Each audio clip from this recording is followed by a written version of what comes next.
Some cases go cold because there are no clues. Some cases go cold because time buries the truth, but then there are the cases that refuse to stay buried at all. Tonight, we return to the story of a missing 6-year-old boy whose disappearance terrified a nation, a case America thought it finally had answers to, until everything collapsed again.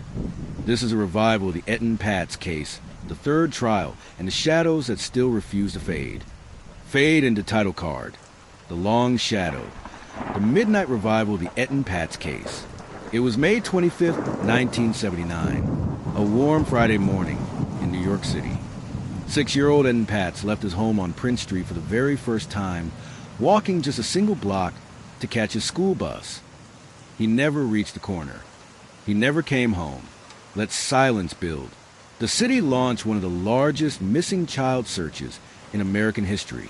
Helicopters, posters, block-by-block sweeps, and a nation holding its breath.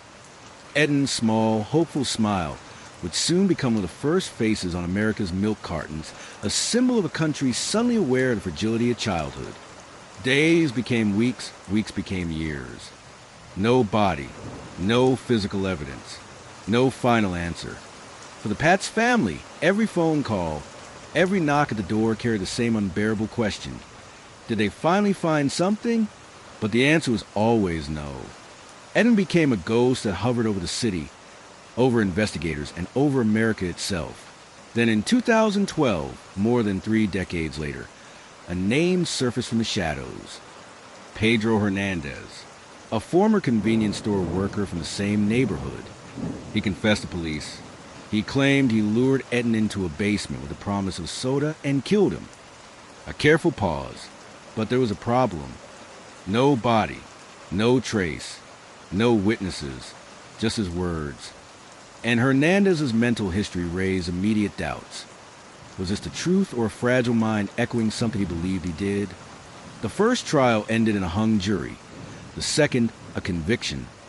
For a moment, it seemed like the Patz family might finally find peace. But in 2025, a federal appeals court threw the conviction out. They argued the jury had been improperly instructed and that Hernandez's initial confession, made before he was read his rights, should never have influenced the verdict. After 46 years, the case shattered once again. Fire escape shots, courthouse visuals, slow, steady beat. November 2025. Against all odds, prosecutors announced they will retry Hernandez. The legal clock is ticking. If they cannot secure a conviction by June 1st, 2026, he must be released. This third trial becomes more than a court battle. It's a race against time, against failing memories, against a story stretched across nearly half a century. For Etan's parents, the pain never faded. Every birthday, every holiday, every empty chair. This trial, their last hope for answers, comes with price, reopening wounds that never healed. And for the world, the case forces us to confront an unbearable truth. Sometimes justice and certainty do not walk the same path. If Hernandez is convicted, will we ever truly know what happened to Etan? If he is acquitted, does that mean the real story remains buried somewhere in the past? And if the trial fails again, does the mystery of Etan Patz become permanent? A ghost sealed inside the archives of American justice. In the end, this isn't just a case. It's a reminder of how fragile truth becomes with time, and how some shadows grow darker the longer we stare into them. If you want more stories like this, subscribe to Mind of the Unknown, where the mysteries never sleep.